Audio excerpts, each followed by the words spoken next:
नमस्कार। आप सभी प्रदेशवासियों, देशवासियों को हमारा तहे दिल से नमन करते हुए हार्दिक अभिनंदन।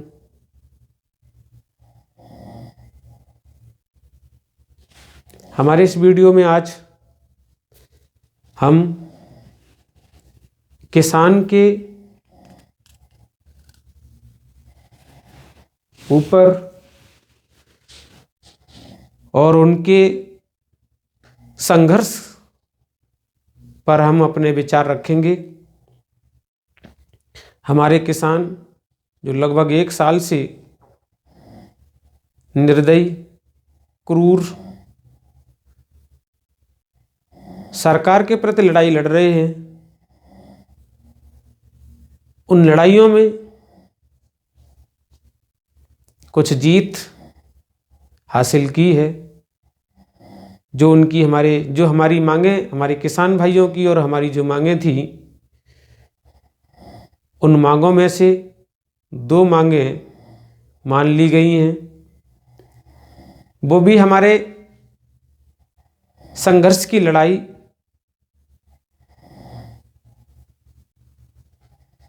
दिल्ली के बॉर्डर पर डटे बहादुर किसान, शेर, जिन्हें हम शेर कहते हैं, शेर कहेंगे, वो शेर नहीं जो गीदड़ की खाल में छुपे रहते हैं। लोग उन्हें शेर मानते होंगे, हम तो अभी भी उन्हें गीदड़ ही मानते हैं। सच्चे शेर, सच्चे सिपाही, सच्चे कार्यकर्ता, देश के नागरिक वो हैं जो मिट्टी से अन्न उगाते हैं और पूरे देश का, समूचे पूरे विश्व का भरण पोषण करते हैं। ऐसे पोषणकर्ता भगवान के लिए हमारा एक बार पुनः शीश नवाकर अभिनंदन। उन्हें कोटि कोटि उनके चरणों में हमारा प्रणाम।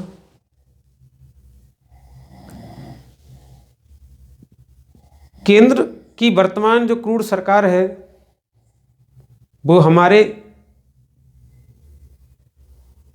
किसान भाइयों के दुखी दिल से द्रवित नहीं है। उन्हें अपने सत्ता का भय जो सता रहा है, उस सत्ता के भय से दुखी है।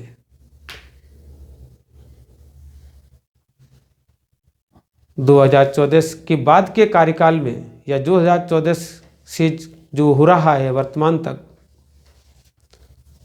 उसमें जनता दुखी और त्राहे त्राहे कर रही है। इन सब की बद्दुआएं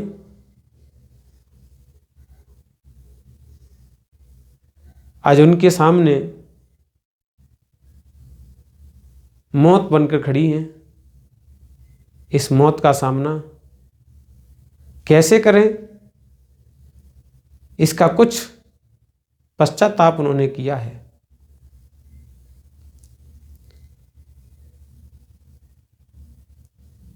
दुख दिए हैं किसान भाइयों को, घर से बेघर किया, रास्ते भटकाए, मारा पीटा, गर्मियों में गर्मी सताए, सर्दियों में पानी की बौछार की, रास्ते में कांटे लगाए, कटीले तार लगाए, जेल में ठूसे, नंगे पैर भूखे रहने के लिए मजबूर किया। इन सब की आत्माओं ने जो भगवान से दुआ की है, आज उनकी दुआ कबूल हुई है और उस निर्दयी सरकार ने एक कृषि कानून जो मुख्य उनका मांग थी, वो वापस ले लिया है। कल 29 तारीख 11 माह 2021 में ये बिल वापस संसद में लिए जाएंगे, कमेटी बना करके लिए जाएंगे। जिस प्रावधान के तहत बने थे उसी प्रावधान के तहत वापस किए जाएंगे। ऐसी थूक कर चाटने वाली सरकार, जिसका अड़ियल रवैया था, उस सरकार के मुखिया की लोग कहते हैं कि शेर की दहाड़ के समान आवाज थी। गीदड़ होते हैं वो, उसके अंदर वो गीदड़ निकले हैं, गीदड़। वो जब मौत दिखती है तो वो पीछे भागते हैं। उन्हें आगामी जो 5 राज्यों में चुनाव हैं, उस आगामी चुनाव में डूबती हुई नैया दिखाई दे रही है, जिसका पश्चाताप उन्होंने किया है। और मेरा मानना था और है कि हमारे किसान भाइयों की जितनी भी मांगें हैं जायज ही थी और जायज ही रखी गई थी, वो सभी जायज मांगें मानी जाएंगी। सरकार स्वतः मानेगी। हमें इसमें बस अपने कर्तव्य पर डटे रहना है। हम किसान भाइयों के कुछ दिन साथ भी रहे, लेकिन हमारा दिल, मन, ध्येय सब कुछ उनके लिए अभी भी समर्पण है। इसलिए मैं वीडियो बना रहा हूं और आप लोगों को चेता रहा हूं कि जो लोग अभी भी किसी भ्रम में हैं, उस भ्रम से दूर निकलिए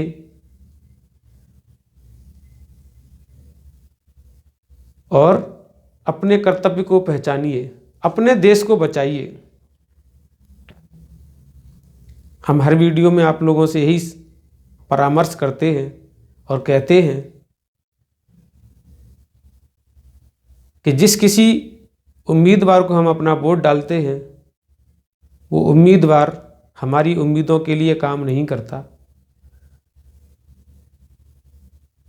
ये छोटा सा पेट जो उसका है, इसका आकार बहुत बड़ा है। वो इस गड्ढे को भरने में लगा रहता है।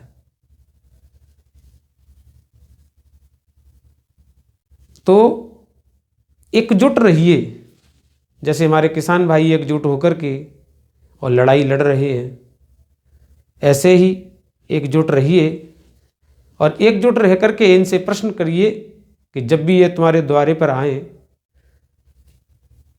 तो इनसे पूछिए कि इनके कर्तव्य क्या थे और इन्होंने क्या किया है।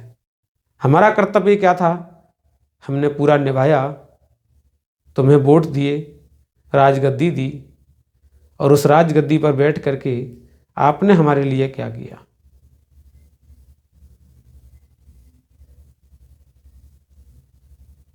ये हक है हमारा कि हम उनसे पूछें। कर्तव्य हमारा मत दिया है, वोट दिया है। यही नहीं कभी पूछे हम। हमारा कर्तव्य रहता है कि हम हर दिन, हर रोज, हर वक्त आवाज उठाएं, उनसे प्रश्न करें, उनसे पूछें कि हमारे प्रदेश के लिए, हमारे देश के लिए और हमारे अपनों के लिए उन्होंने क्या किया।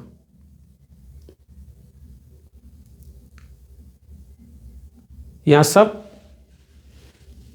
जिंदा मुर्दे हैं, इन्हें कुछ सुनाई नहीं देता, इन्हें कुछ दिखाई नहीं देता। आंखें तो 2 हमारी दी हैं। हमें यहां देख कर चलना है कि क्या भला है, क्या बुरा है, कौन अच्छा करता है, कौन बुरा करता है।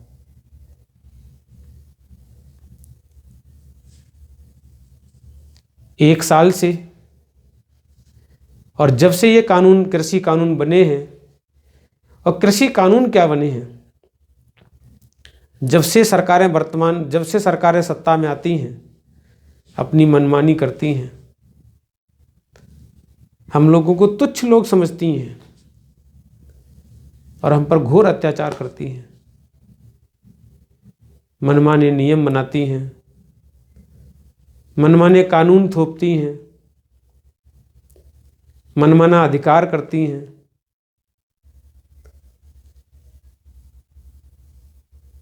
देशों से विदेशों से पैसा लेकर के विदेशों को हमारी संपत्ति पर अधिकार जमाने देती हैं।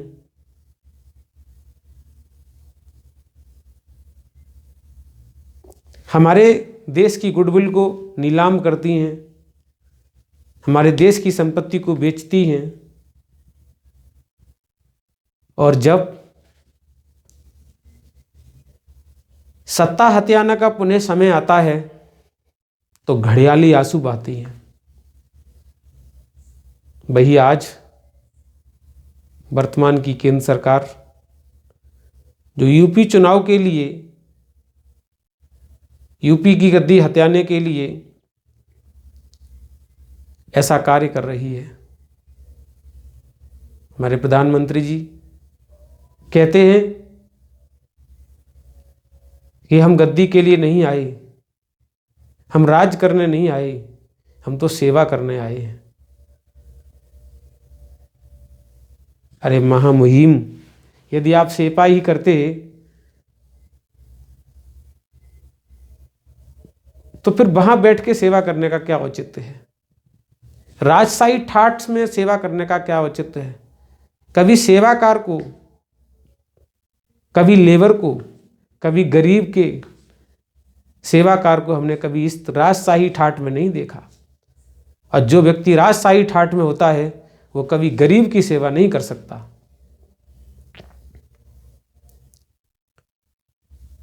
ऐसे सेवक नहीं होते, ऐसे चौकीदार नहीं होते जो सारा सामान ही चोरी करा देते हैं।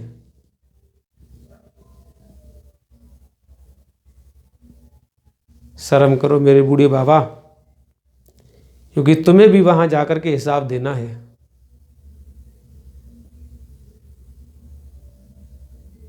इसलिए अभी भी समय है, आपके हाथों जो भी बुरा हुआ हो इन कार्यकालों में, उसका आप अभी भी पश्चाताप कर सकते हैं। क्योंकि जब कोई व्यक्ति जवानी के मद में चूर होता है तो वो सब कुछ करता है, लेकिन जैसे ही जैसे बुढ़ापा आता है वो उनके द्वारा करे गए जघन्य कृत्यों को, अपराधों को माफ करने के लिए भगवान की शरण लेता है। तो आप भी सत्ता के मद में चूर हो करके जो भी आपने बुरे कार्य किए हों उन्हें अब पश्चाताप करने का समय आ गया है। आप इस राजशाही ठाठ को छोड़ो, भोग विलास त्यागो,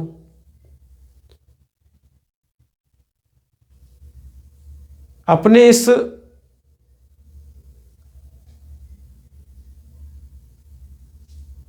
जो पापों का समूह इकट्ठा किया है उसको कम करो।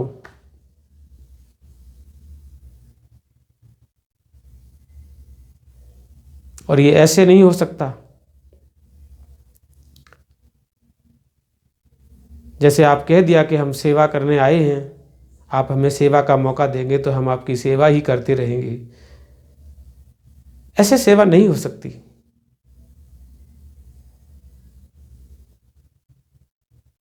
आपके द्वारा मेरा एक सुझाव है, आपके द्वारा जो भी जघन्य कृत्य हुए हैं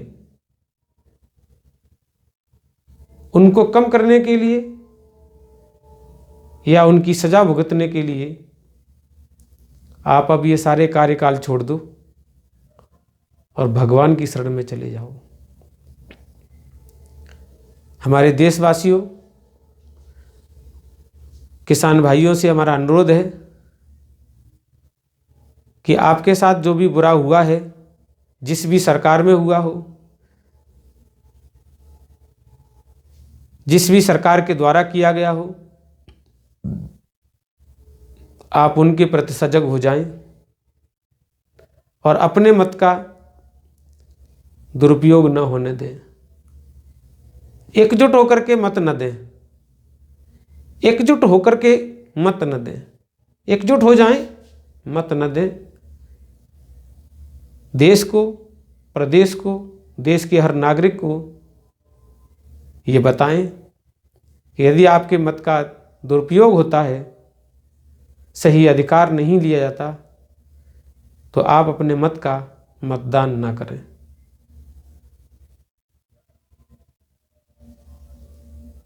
जो चुनाव आयोग की संस्था है उसको चेताएं कि हम भी अपने दिल में, मन में ऐसी भ्रष्ट, निर्दयी, क्रूर सरकार को नहीं चाहते, इसलिए हम मतदान नहीं करते। हमारा भी विकल्प लाया जाए, है या नहीं है बताया जाता है, नोटा है, अगर है तो एकजुट होकर के नोटा पर बटन दबाएं। यदि नहीं है तो चुनाव आयोग की संस्था पर अपना दबाव बनाएं और उसे कहें कि हम वोट डालेंगे तो नोटा पर, नहीं डालेंगे तो उनकी भी काउंटिंग होगी, और अगर न डालने वालों की काउंटिंग ज़्यादा है, बहुमत ज़्यादा है, तो बातें उनकी मानी जाएं। यदि नोटा का बहुमत ज़्यादा हो तो बातें नोटा की मानी जाएं, सरकारें नहीं बनाई जाएं।